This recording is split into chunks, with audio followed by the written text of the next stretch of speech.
Hey guys, my name is Nora Franche, and welcome to the podcast Grateful Blessed Mess, daily reflections for those in the 12 steps. I am a fellow 12-stepper and certified mindset coach, and I am here to introduce you to the value of mindset coaching in your 12-step journey. So if you feel like you are stuck in the steps, if you're slipping and sliding with your abstinence, mindset coaching may help you as it did me, and you can find me at catholicmindsetcoaching.com. These episodes are meant to invite you in to consider the truths of 12-step wisdom and to join in the very real struggle of living them in action. I hope that it feels almost like a mini meeting, and I invite you to contribute your own share on the Grateful Blessedness Facebook group to keep the discussion going. My comments are based on my own experience, so feel free to take what you like and leave the rest. But my hope is to encourage you on your own daily 12-step journey. As they say, you cannot stay clean on yesterday's shower. So without further ado, let's begin.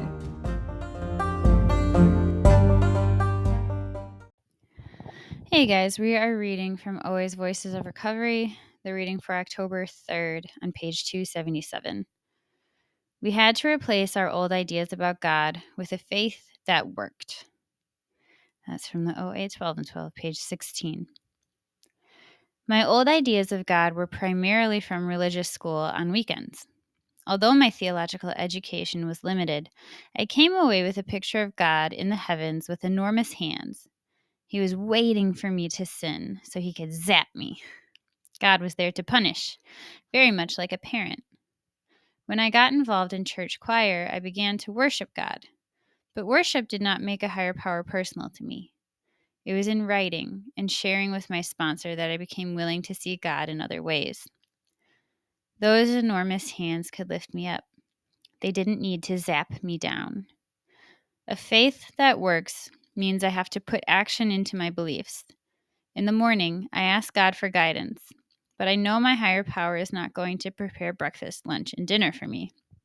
I ask Him for the strength and wisdom to act by making healthy food choices. God is my guide and source of hope that the obsession will be lifted each day. It is so good. I'm just taking that in for a moment. We had to replace our old ideas about God with a faith that worked.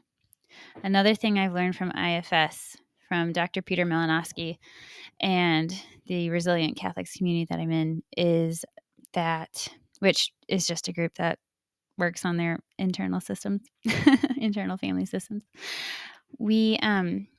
He's taught me, I've come to understand that these young parts of ourselves that carry the emotions and memories and pain points of our past or our present, that they too, we have all these different ideas and experiences that hold on to different ideas about God and who He is and how He loves us or doesn't love us and punishes us. And he went through a list of 13 God images. It's in his Interior Integration for Catholics podcast. I think it's in the early 20s. There are multiple episodes. Go and look at it. It's really interesting because I think there are about 13 different God images of like marshmallow God, Santa Claus God, Punisher God, police officer God. Basically, we have these different concepts of who God is. Absent God, the stone God, the guy in the sky who just like leaves you, makes you and leaves you. It's funny because intellectually we have different concepts of God. Whether we believe in a God or not, we have a concept about God. Even if we're an atheist, we have a concept that He does not exist. We can't escape it. It's so present in our world that even if we have no religion, no faith, we're agnostic or atheist or whatever, that involves some understanding of who God is or isn't. God is still there in the understanding of those things.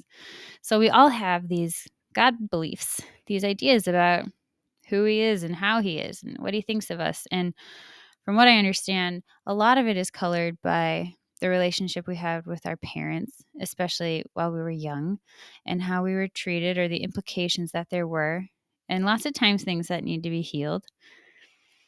But another thing is that we just make inferences and we don't know we're doing it. Either way, whether we're aware of it or not, we don't realize that we're operating from a place of these inferences and assumptions being true. And so one thing I found in my own program life was that there was this idea that, well, there were multiple, but one is that God was just so disappointed in me. And I think that was there every time I lost my abstinence. Yes, there was the shame and the blame, the self-blame and the embarrassment.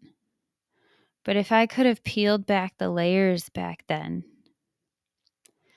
I would have seen that the reason for my shame ultimately came because of this deep down belief that God just sees me as someone who's messed up again, who couldn't hack it, who didn't have what it took, and who could flourish, who could bounce back, who can learn to love themselves with a God like that. And this is an important part of the work I do for myself and that I want to do with other people, is to help them identify in these deep, intimate, vulnerable places of themselves what they have accidentally come to believe, or intentionally, but the ones that we're not aware of are the accidental ones, the accidental things we have come to believe that we think to be true about God and who He is. Because something that I'm profoundly convinced by now is that if in those deep, deep places of me that experience such hard, painful points in my life, experiences, just emotional turmoil, if they had this deep-seated belief that my higher power continues to see the good in me and to remember it for me even when I can't remember it myself, if He is the one who continues to speak truth into my life, into my heart and soul, in moments where I haven't lived up to who I want to be or who I'm called to be, if I have that God as my higher power, defeat is never defeat. Loss is never a loss. And pain simply gets to be a springboard into which I get to fall into His arms. And good things gets to be something that I celebrate and rejoice in with Him, because He is always willing my best good. And I don't know about you, but people who are like the biggest fan of me, like my mom, like you can't help but love them back because you're like, really? Me? This? And if that's my higher power, then we're just going to be loving on each other all day. Because for better or for worse, I'm someone who needs the other person to go first to establish that trust. And my higher power goes first every single time. That's been a massive shift and change for me in my program life, in my faith life, in my personal life. And if you're interested in that, I want that for you. So reach out. With that, I pass.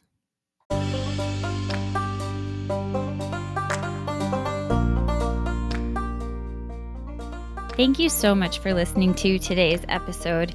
If you feel that mindset coaching could help you on your 12-step journey, please feel free to reach out and find me at catholicmindsetcoaching.com. This is not a replacement for 12-step work. This is something outside of the 12 steps. It is simply something that has a heart for the 12 steps and those who are in it. And so, welcome. If you're here, chances are you may also be a bit of a mess, and I hope that you can learn to find some gratitude in the blessings that have come from your messes.